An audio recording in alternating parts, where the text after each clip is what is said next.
कामदा एकादशी व्रत कथा। श्री कृष्ण के प्रिय सखा अर्जुन ने कहा, हे कमल नयन, मैं आपको कोटि कोटि नमन करता हूँ। हे जगदीश्वर, मैं आपसे प्रार्थना करता हूँ कि आप कृपा कर चैत्र माह के शुक्ल पक्ष की एकादशी कथा का भी वर्णन सुनाइए। इस एकादशी का क्या नाम है? इस व्रत को पहले किसने किया और इसके करने से किस फल की प्राप्ति होती है? श्री कृष्ण ने कहा, हे अर्जुन, एक बार यही प्रश्न राजा दिलीप ने गुरु वशिष्ठ से किया था।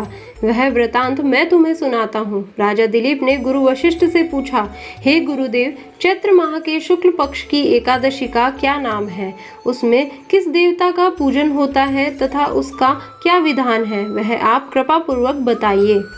मुनि वशिष्ठ ने कहा, हे राजन, चैत्र माह के शुक्ल पक्ष की एकादशी का नाम कामदा एकादशी है। यह समस्त पापों को नष्ट करने वाली है। जैसे अग्नि काष्ठ को जलाकर राख कर देती है, वैसे ही कामदा एकादशी के पुण्य के प्रभाव से समस्त पाप नष्ट हो जाते हैं और तेजस्वी पुत्र की प्राप्ति होती है।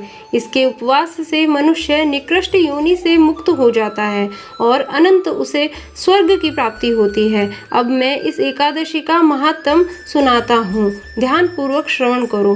प्राचीन समय में भागीपुर नामक एक नगर था, जिस पर पुंडरीक नाम का राजा राज्य करता था। राजा पुंडरीक अनेक ऐश्वर्यों से युक्त था। उसके राज्य में अनेक अप्सराएं, गंधर्व, किन्नर आदि वास करते थे। उसी नगर में ललित और ललिता नामक के गायन विद्या में पारंगत गंधर्व स्त्री पुरुष अति संपन्न घर में निवास करते हुए विहार किया करते थे। उन दोनों में इतना प्रेम था कि वे अलग हो जाने की कल्पना मात्र से ही व्यथित हो उठते थे। एक बार राजा पुंडरीक गंधर्वों सहित सभा में विराजमान थे। वहाँ गंधर्वों के साथ ललित भी गायन कर रहा था। उस समय उसकी प्रियतमा ललिता वहाँ उपस्थित नहीं थी। गायन करते करते अचानक उसे उसका ख्याल आ गया, जिसके कारण वह अशुद्ध गायन करने लगा। नागराज कर्कोटक ने राजा पुंडरीक से उसकी शिकायत की। इस पर राजा को भयंकर क्रोध आया और उन्होंने क्रोधवश ललित को श्राप दे दिया। अरे नीच, तू मेरे सम्मुख गायन करते हुए भी अपनी स्त्री का स्मरण कर रहा है। इससे तू नरभक्षी असुर बनकर अपने कर्म का फल भोग। ललित गंधर्व उसी समय राजा पुंडरीक के श्राप से एक भयंकर असुर में बदल गया। उसका मुख विकराल हो गया, उसके नेत्र सूर्य चंद्र के समान प्रदीप्त होने लगे, मुंह से आग की भयंकर ज्वालाएं निकलने लगी, उसकी नाक पर्वत की कंदरा के समान विशाल हो गई और गर्दन पहाड़ के समान दिखाई देने लगी। उसकी भुजाएं 2-2 योजन लंबी हो गई। इस प्रकार उसका शरीर 8 योजन का हो गया।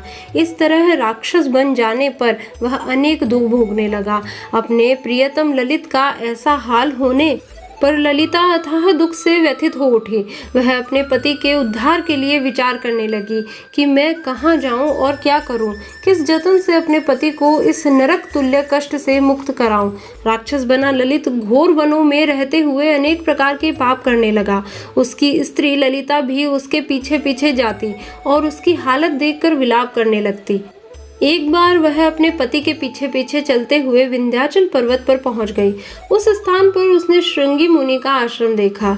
वह शीघ्रता से उस आश्रम में गई और मुनि के सामने पहुंचकर दंडवत प्रणाम कर विनीत भाव से प्रार्थना करने लगी।